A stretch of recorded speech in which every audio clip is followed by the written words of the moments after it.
কিশোরগঞ্জের ঐতিহাসিক পাগলা মসজিদের 10টি সিন্ধুক ও 3টি ট্যাঙ্ক খুলে গণনা শেষে এবার পাওয়া গেছে 15,90,80,146 টাকা।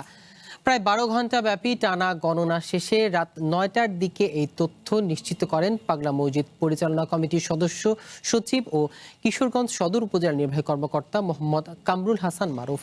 এর আগে সকাল 7টায় কঠোর নিরাপত্তার মধ্য দিয়ে একে একে খোলা হয় 10টি দান সিন্ধুক ও 3টি ট্রাঙ্ক।